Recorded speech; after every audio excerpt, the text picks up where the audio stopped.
Suta juga menceritakan kehadiran Sang Amuraja Durjana pada Pranayam dan Ayuwandira yang dia ketahui dari ayahnya, Resi Rengga. Dengan wajah yang sangat tegang, Ayuwandira dan Pranayam mendengarkan tentang titisan Sang Amuraja Durjana dari Suta. Namun mereka tidak langsung mempercayai apa yang dikatakan Suta, apalagi dengan sesuatu yang sulit diterima akal. Begitulah Tuan dan Nini, banyak orang yang tidak percaya. Sama dengan diriku pun hampir tidak mempercayainya. Namun ayahku adalah orang yang selalu jujur. Sulit mengatakan kalau ayahku hanya bermain-main dengan kata-katanya, apalagi saat ini beliau sedang melakukan perjalanan untuk mencari jejak titisan Sang Bitarasiwa. Juga menyampaikan berita ini pada umat manusia, kata Suta mengakhiri ceritanya, saat mereka telah memasuki hutan alas larang. Mereka sengaja tidak menggunakan kuda mereka yang dititipkan dengan pemilik kedai. Suta berpendapat dengan perjalanan kaki akan mempermudah memasuki daerah Padepokan Puncara Agni. Sungguh cerita yang mengerikan, Tuan Suta. Sulit untuk diterima akal sehat, tapi terlepas dari semua itu kita berkewajiban untuk menyampaikan bahwa kita harus semakin mendekatkan diri pada Yang Maha Kuasa. Karena dengan mendekatkan diri pada Yang Maha Kuasa akan membaut kita sadar siapa kita, serta dapat mengurangi perbuatan manusia yang semena-mena, jawab Pranyam pelan. Aku pun sependapat Tuan Pranyam. Terlepas dari semua itu dan menurut ayahku Padepokan Puncara Agni adalah padepokan yang merupakan pengikut dari Sang Amuraja Durjana. Karena itulah aku hanya ingin mengingatkan Kakang Kerling Seta yang sepertinya menjalin hubungan yang dekat dengan Padepokan Puncara Agni. Aku tidak ingin suatu saat padepokan kami akan dibawanya menjadi pengikut iblis itu. Aku tidak bisa berbuat banyak. Kakang Kerling Setalah pimpinan padepokan kami, kata Suta sambil menghentikan langkahnya. Apa yang menjadi alasan ayah Tuan mengatakan Puncara Agni berhubungan erat dengan pengikut iblis itu? Tanya Pranayam. Itu dari apa yang mereka lakukan, Tuan. Setiap purnama penuh mereka melakukan sesembahan yang aku pun tidak tahu sesembahan itu untuk siapa. Juga dalam perlakuan aneh mereka meningkatkan tenaga murni dengan menggunakan gadis-gadis cantik. Tidak ada dalam jalur ilmu putih menganjurkan menggunakan gadis cantik meningkatkan tenaga murni. Namun aneh mereka juga melakukan pemujaan terhadap Hyang Widi. Mungkin itu dilakukan untuk penyamaran tempat itu sebenarnya. Tapi ada juga beberapa penghuni yang tidak mengikuti aturan di padepokan. Nyai Tantina, istri dari Tuan Mertaka, adalah salah satunya, sahut Suta. Apakah Paman Suta pernah mendengar nama Arya Dwipangga, Sela Ayuwandira? Ada hubungan apa Nini dan Tuan dengan Tuan Arya Dwipangga? Tanya Suta dengan wajah yang menunjukkan keheranan. Karena dialah kami akan ke Puncara Agni. Kami mendapatkan jejaknya kalau dia ada hubungan dengan Pancura Agni, jawab Ayuwandira. Kalau boleh tahu ada tujuan apa Nini menemui Tuang Dwipangga? Tanya Suta lagi. Maaf Paman, saat ini aku belum bisa memberitahukannya, sahut Ayuwandira tertunduk lemah. Baiklah, aku mengen Tuan Dwipangga karena dia sering datang ke padepokan kami bersama Kakang Seta. Dan pekan lalu Tuan Dwipangga pun pergi ke padepokan kami menemui Kakang Seta. Tapi karena Kakang Seta berada di Puncara Agni, Tuan Dwipangga menyusul di sana. Dan keesokan harinya Kakang Seta pergi bersama beberapa murid-murid yang berada di kedai tadi sore. Menurutnya dia akan menyusul Tuan Dwipangga. Tapi sayang aku tidak mengetahui dengan jelas apa tujuan mereka, jelas Suta. Terima kasih Paman. Berarti sekarang sudah jelas kalau Arya Dwipangga berada di sana, kata Ayuwandira kini wajahnya memerah. Sebenarnya, Tuan Dwipangga lebih banyak berada di Kadipaten Sadeng, karena Tuan Dwipangga adalah pejabat di Kadipaten, kata Suta lagi. Benarkah itu Paman? Tanai Ayuwandira yang mendadak suaranya terdengar serak.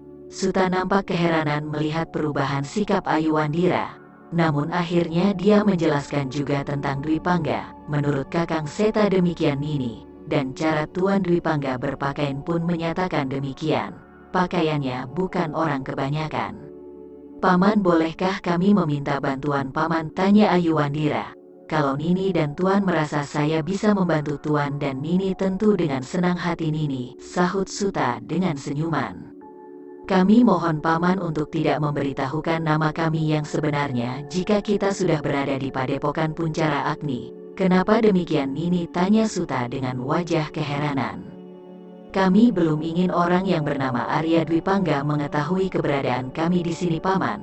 Bisakah paman membantu kami? Jawab Ayu Wandira. Ki Suta nampak mengerutkan wajahnya. Namun beberapa saat berikutnya dia tersenyum dengan menganggukkan kepalanya. Baiklah Nini, jika memang demikian keinginan Nini dan Tuan. Terima kasih paman, sahut Ayu Wandira dengan senyuman sambil menunduk hormat. Sekarang lebih baik kita lanjutkan perjalanan, bukankah masih jauh dari sini Tuan Suta? Kata Pranayam sambil memandang Ki Suta. Marilah Tuan, marilah Nini. Kita berjalan dengan pelan-pelan saja, besok jika hari telah benar-benar siang baru kita memasuki Padepokan. Tidak baik bertamu ketika matahari baru menjelang, sahut Suta kemudian kembali melanjutkan perjalanannya. Mereka terus menyusuri hutan alas larang menuju ke arah timur. Suta juga mengingatkan Pranayam dan Ayu Wandira untuk tidak banyak menyentuh tumbuh-tumbuhan di sekitar perjalanan, karena tumbuh-tumbuhan itu banyak mengandung racun. Malam semakin larut dalam kesunyian, awan tebal semakin menggelapkan malam yang tak berbintang dan lembutnya sang rembulan. Jangkrik malam saling bersahutan seakan saling menyapa. Terdengar juga sesekali suara kodok yang menyela pembicaraan jangkrik. Mungkin mereka meminta sang jangkrik untuk tenang sedikit karena telah mengganggu mereka yang menikmati masa perkawinan yang telah sampai.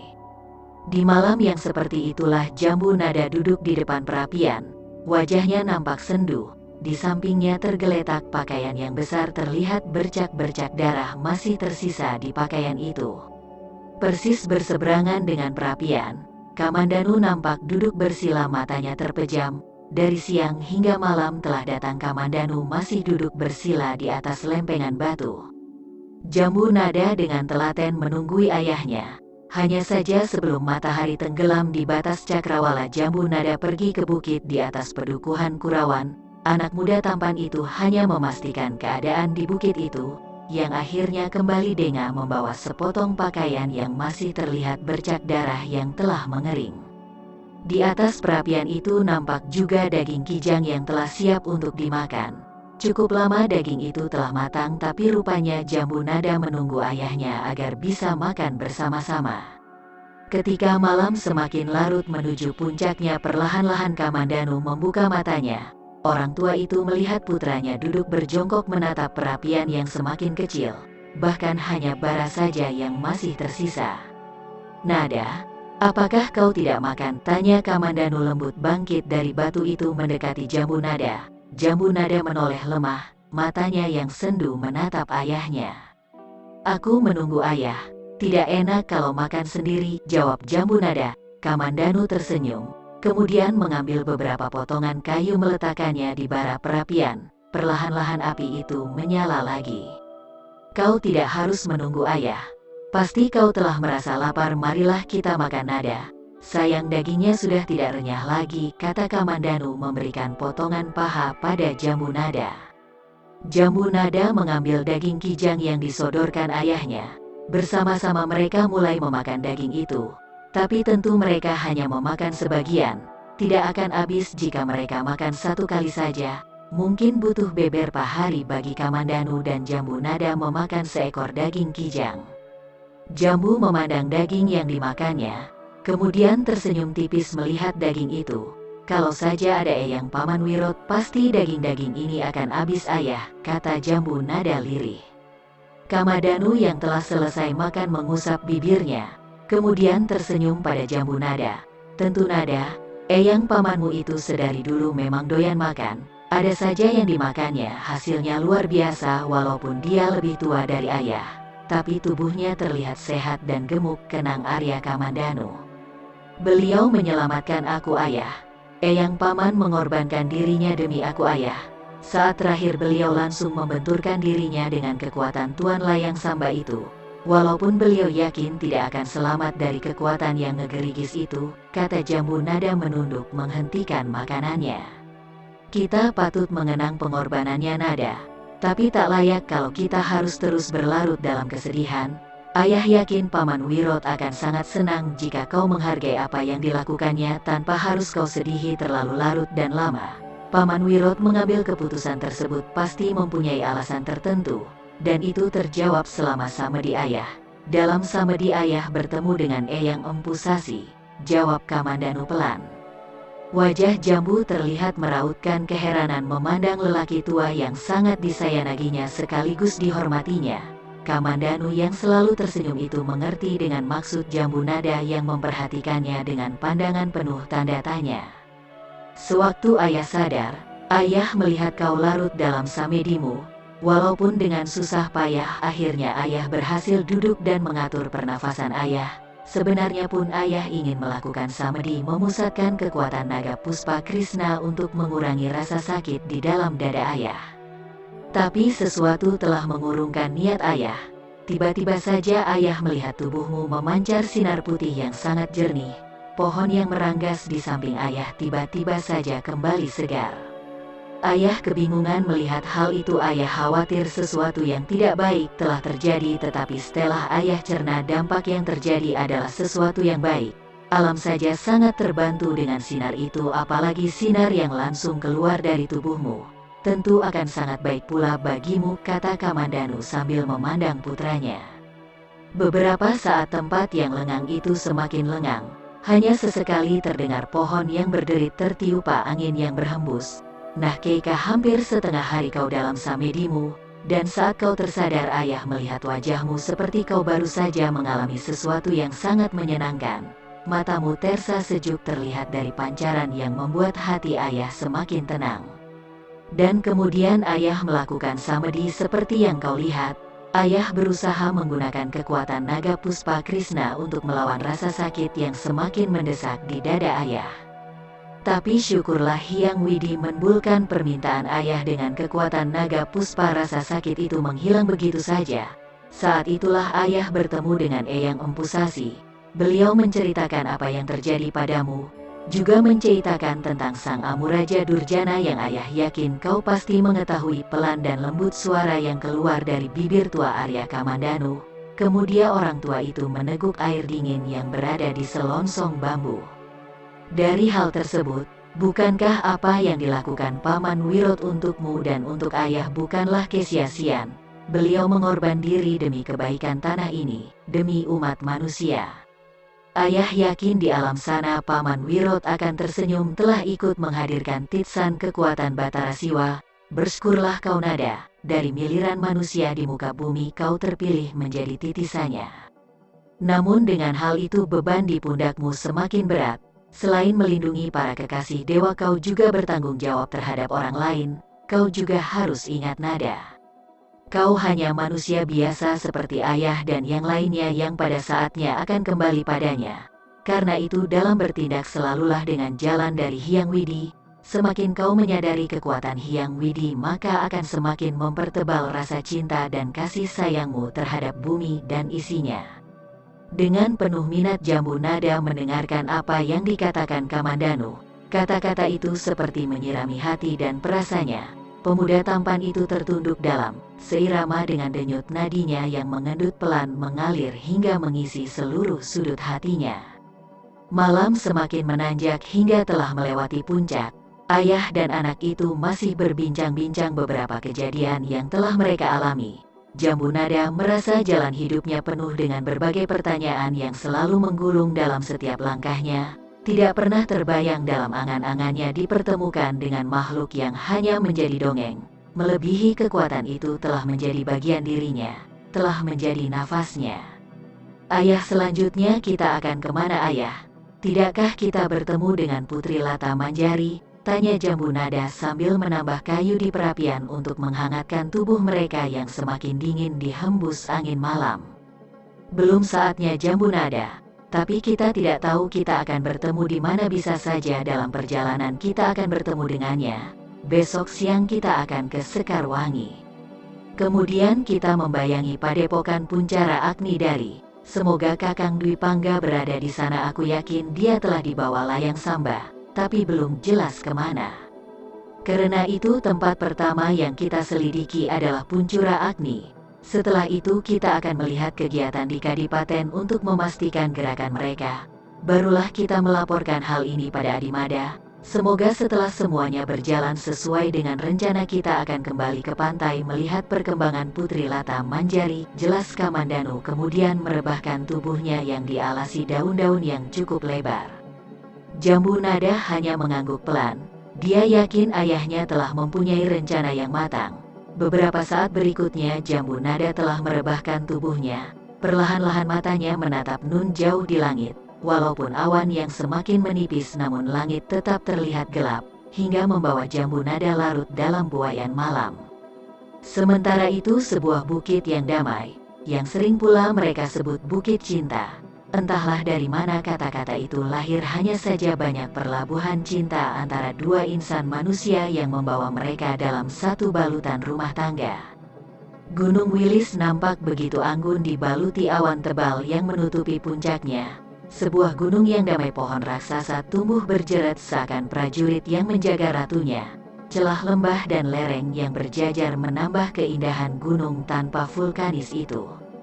Di bawah Gunung Wilis itulah sebuah bukit yang berisi banyak kaum hawa itu.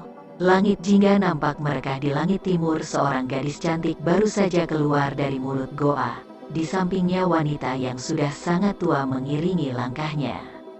Mata wanita tua yang nampak bening memandang gadis cantik di sampingnya. Dialah Dewi Tunjung Biru, atau dulu ketika muda dipanggil Ayu Pupu, istri seorang Kastria Singasari yang berjuang bersama Senggrama Wijaya membangun Majapahit. Gadis cantik yang sudah mulai beranjak dewasa itu sudah cukup lama menjadi muridnya. Hampir 24 purnama lamanya gadis cantik itu menimba ilmu tentang obat-obatan pada Dewi Tunjung Biru. Dengan penuh semangat gadis cantik yang bernama Puspita itu mengeruk ilmu pengobatan baik dari Dewi Tunjung Biru sendiri maupun kepada murid-murid yang sudah lama menetap di Bukit Penampihan.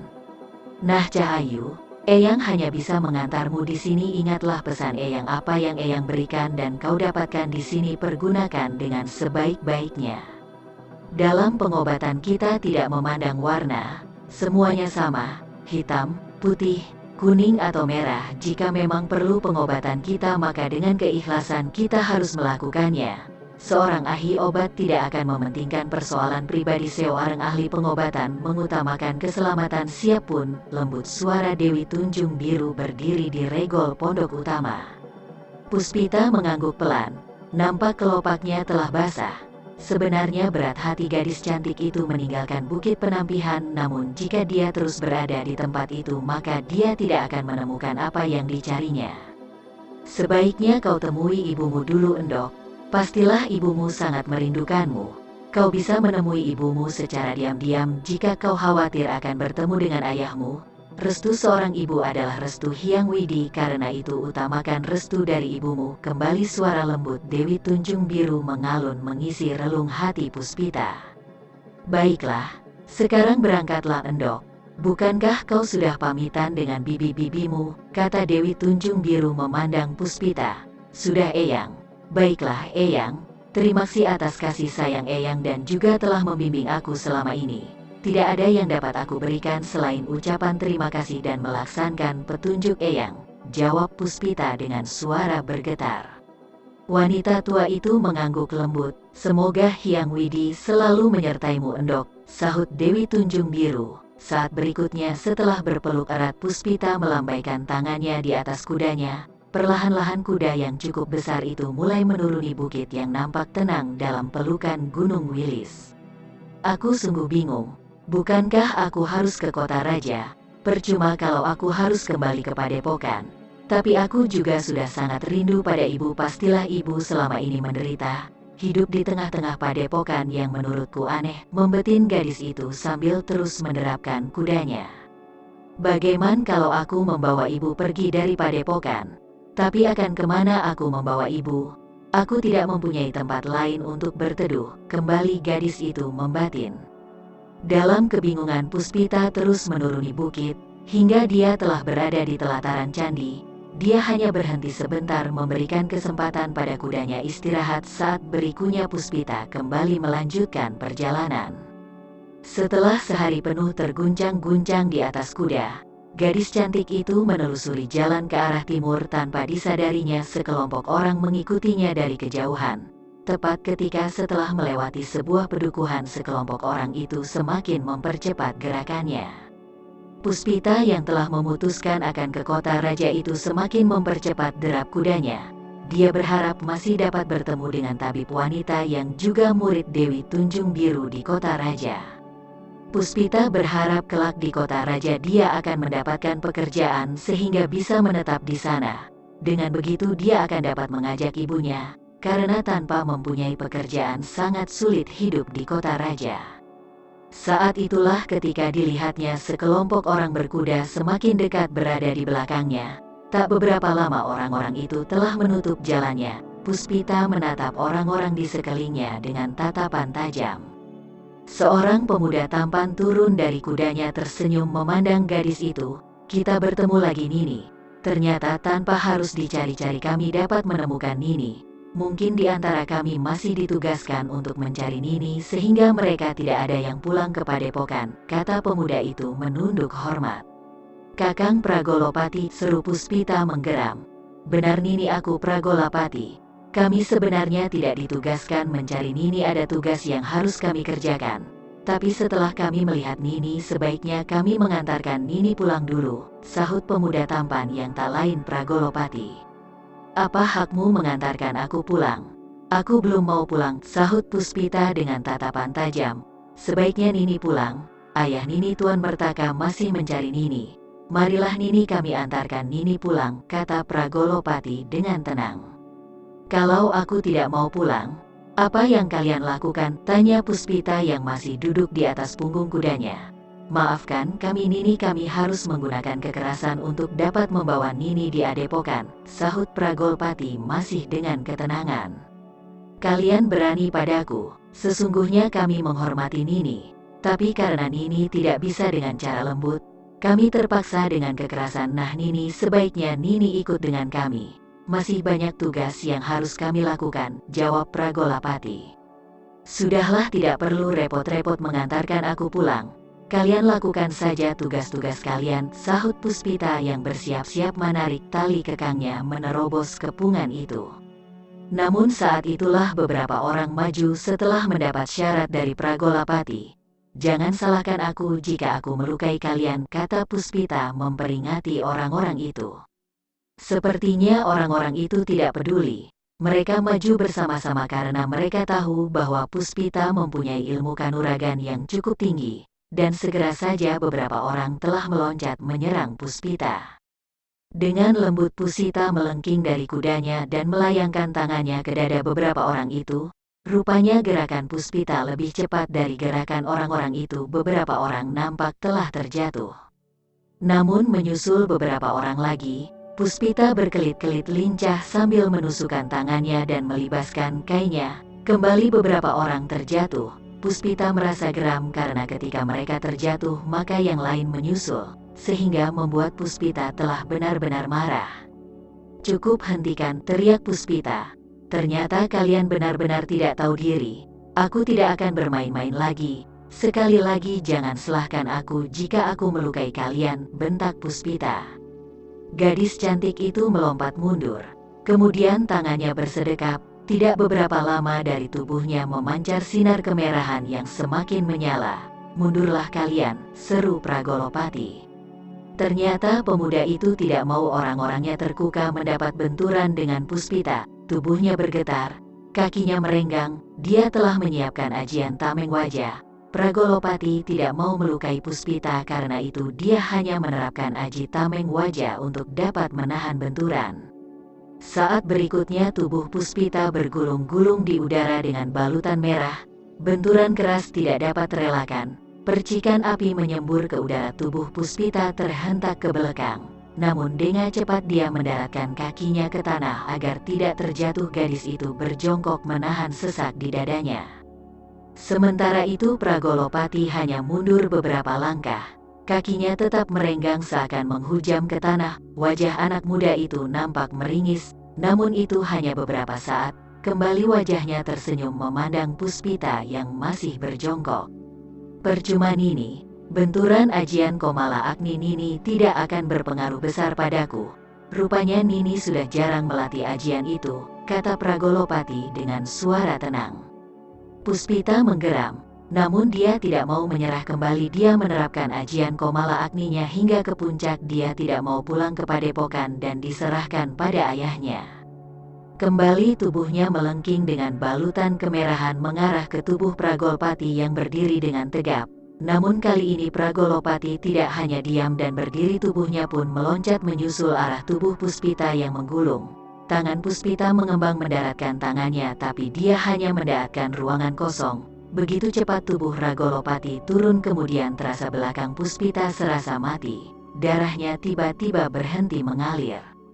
Berikutnya tubuh Puspita melayang mendarat ke tanah. Saat itulah Pragolopati menangkap tubuh Puspita. Maafkan aku Nini, aku hanya menghentikan aliran darah Nini agar aku bisa membawa Nini pulang. Ini tidak akan menyakitkan Nini, kata Pragolpati kemudian mengangkat tubuh Puspita ke atas kudanya. Beberapa orang ikut aku ke padepokan Puncara Agni, yang lainnya tetap di daerah ini dan lakukan tugas kalian. Setelah kami mengantarkan Nini Puspita, aku akan segera kembali ke kota raja, lanjut Pragolopati yang telah berada di atas punggung kudanya. Saat berikutnya Pragolopati telah meninggalkan tempat itu bersama beberapa orang yang mengikutinya dari belakang. Puspita hanya bisa menahan amarah yang sangat meyesakan dadanya. Tubuhnya hanya bisa terdiam dengan lemah. Rasa kecewa dan marah menjadi satu. Gadis itu merasa harapannya telah hilang. Air matanya pun menggenang di pipinya, namun dia sadar tidak akan bisa melakukan apa-apa. Tubuhnya terguncang-guncang dengan lemah dalam pelukan Pragolopati. Hari semakin naik merambat ke arah siang yang semakin terang. Sinar matahari bahkan telah menerobos dari kepungan lebatnya hutan alas larang. Walaupun hutan itu lebat dengan dedaunan yang merambat bersatu dengan pepohonan yang lain, namun tidak kuasa menutup sinar matahari yang menerobos masuk ke hutan yang terkenal keunikannya itu. Kalau orang yang belum terbiasa maka akan sulit keluar dari hutan itu. Jalannya yang bercabang dan juga banyak ditumbuh-tumbuhi tumbuhan beracun. Kalau sudah tersesat maka hanya ajallah yang akan mereka temui. Namun hutan itu walaupun ditumbuhi banyak tumbuhan beracun, banyak juga ditumbuhi tanaman obat-obatan. Banyak penduduk di sekitar tepi hutan mencari tanaman obat di hutan itu. Mereka yang telah terbiasa dengan hutan alas larang tidak perlu khawatir akan tersesat. Hutan yang unik, begitulah kata-kata orang-orang yang baru pertama kali masuk hutan itu. Itu pula yang dilakukan seorang gadis dan wanita yang belumlah menjadi tua bersamanya. Mereka begitu sibuk memetik beberapa jenis tanaman obat-obatan. Gadis cantik yang tak lain Lata Manjari bersama Nyai Tantina nampak penuh semangat memilah tanaman obat-obatan di daerah itu. Nyai Tantina yang hafal betul akan hutan itu sama sekali tidak khawatir akan tersesat. Aku rasa sudah cukup Bibi. Marilah kita istirahat di pohon itu Bibi, kata Lata Manjari setelah merasa cukup dengan bahan-bahannya. Nyai Tantina tersenyum kemudian mengikuti Lata Manjari yang menuju sebuah pohon yang cukup besar. Harusnya Gusti Putri tidak usah pergi sendiri mencari bahan-bahan obat ini. Apalagi kita pergi tanpa pengawalan, kata Nyai Tantina setelah mereka duduk-duduk di pohon yang cukup besar itu. Ah, aku bosan Bibi berada di pantai dan melihat prajurit-prajurit yang berlatih. Makanya aku mengajak Bibi ke padepokan dan mencari bahan-bahan obat di sini. Kalau dengan pengawalan aku tidak akan bebas Bibi, aku sudah bisa menjaga diri Bibi, jawab Lata Manjari tersenyum. Kalau Kakang Mertaka tahu, pasti dia akan marah dengan Bibi, kata Nyai Tantina menunduk. Bibi jangan khawatir, kalau Paman tahu biar aku sendiri yang akan mengatakannya kalau ini permintaanku, sahut Lata Manjari. Bibi, aku ingin menanyakan sesuatu. Pasti Bibi sudah tahu dengan gadis-gadis yang dibawa Paman Mertaka. Apakah Bibi tidak kecewa dengan perbuatan Paman Mertaka? Tanya Lata Manjari. Wajah Nyai Tantina mendadak terkejut. Dia memandang gadis yang berada di depannya. Apa maksud Gusti Putri? Tanya Nyai Tantina bergetar. Sudahlah Bibi. Bibi tidak perlu menutupinya dariku. Aku sudah tahu akan hal itu. Walau dengan tersembunyi, tapi aku sudah sering melihatnya. Dan pada akhirnya aku tahu tujuan itu untuk apa. Walaupun nantinya gadis-gadis itu mendapatkan sesuatu yang baik, namun itu sudah melanggar tatanan kehidupan. Aku kecewa dengan perbuatan paman, sahut Lata Manjari. Ini semua demi cita-cita Gusti Putri. Dulu sekali sebelum mendirikan padepokan, Kakang berguru dengan Eyang Guru Panumerta. Dari situlah Kakang mulai menggunakan cara ini, karena dia benar-benar ingin membalaskan sakit hati Gusti Mahapati Nambi, jawab Nyai Tantina lemah. Aku salut dengan kesetiaan paman dengan ayah. Beliau rela berkorban apapun untuk mewujudkan kesetiaannya, bahkan dengan sesuatu yang sulit yang aku pahami. Sudah lama aku berada di sini, tapi aku masih belum bisa memutuskan keputusan, kata Lata Manjari sambil melihat lebatnya hutan itu. Lata Manjari, putri angkat Prabu Ratu Tribuawana itu, telah 2 musim berada di sekitaran pantai di ujung timur, juga berada di padepokan Puncara Agni. Tapi gadis cantik itu tidaklah berdiam diri dan menyuap apa saja yang dikatakan Mertaka. Dengan kecerdikannya dia telah mengumpulkan beberapa orang kepercayaannya untuk membantu apa saja yang akan diketahuinya. Dia melihat ada 2 kelompok dalam pasukan yang mengatasnamakannya. Pertama, kelompok yang benar-benar setia dengannya, sedangkan yang kedua adalah kelompok yang bergariskan dengan perintah Eyang Guru, orang tua bongkok yang sering disebut juga Ki Panumerta. Dari berbagai orang yang telah disisipkannya di Kadipaten dan di sekitaran pantai, dia mencurigai bahwa ada tujuan lain dari orang tua bongkok. Namun gadis itu bergerak dengan diam-diam sampai mengetahui gerakan apa yang sebenarnya menjadi tujuan orang-orang Eyang Guru. Orang yang ternyata mempunyai pengaruh besar. Bahkan pamannya adalah murid sekaligus anak angkat dari Eyang Guru. Selama di daerah itu Lata Manjari banyak belajar tentang taktik dan berbagai ilmu kenegaraan, yang nantinya menurut Ki Mertaka akan digunakan jika sudah menduduki Majapahit. Dengan cara itulah Lata Manjari bergerak sendiri bersama orang-orang kepercayaannya. Dirinya dipersiapkan untuk menjadi Ratu Majapahit. Gerakan mereka pun tidak lama lagi akan mulai bergerak. Namun pertimbangan dalam diri gadis itu sungguh mengguncangkannya. Di satu pihak orang-orang yang begitu setia dengannya rela mengorban apa saja, tapi dia sadar kalau garis keprabonan bukanlah pada darahnya. Apalagi orang yang akan dimakarinya adalah ibunya yang selalu menyayanginya. Bukankah sekarang yang memimpin Majapahit adalah ibunda? Bukankah Pamanda Prabu yang melakukan pembantaian terhadap Lamajang dan ayah? Sungguh tidak adil jika kesalahan diletakkan pada pundak ibunda. Tapi itu semua atas nama Majapahit. Bisa jadi selama ini ibunda menutupi semuanya dengan memberikan kasih sayangnya yang semu padaku agar aku tidak tahu dengan hal ini dan tidak mempertanyakannya. Tapi aku sungguh menyayangi ibunda, aku tidak bisa membohongi hati dan pikiranku. Begitulah batin yang selalu menyerang Lata Manjari, hingga gadis itu hanya bisa meneteskan air matanya. Diri hanya seorang istri Gusti Putri, apalagi dari junjungannya yaitu ayah dari Gusti Putri sendiri. Diri hanya bisa ikut membantu apa yang menjadi cita-cita dan tujuan suami diri. Bahkan Putri Diri sendiri telah dikorbankan suami diri, sehingga sampai sekarang Diri tidak mengetahui bagaimana nasibnya. Dia telah menentukan jalannya sendiri. Diri hanya bisa mendoakannya semoga dia selalu dalam keadaan yang baik-baik saja, kata Nyai Tantina di tengah-tengah kesunyian hutan itu. Lata Manjari memandang wanita yang berada di sampingnya. Hatinya merasa iba dengan wanita yang sangat setia dengan suaminya itu. Dan semuanya itu berasalkan atas kesetiaan pada ayahnya. Sulit untuk mengecewakan orang-orang yang berkorban demi dirinya dan menaruh harapan besar di pundaknya. Kembali suasana hening menyelimuti sekitaran hutan itu. Namun lamat-lamat mereka mendengar suara geresakan yang mereka yakini bukan perbuatan angin namun langkah kaki manusia. Lata Manjari yang menguasai Sabta Pangurungu semakin menerapkan ajian itu sehingga dengan jelas dia mendengar degup jantung dan helaan nafas.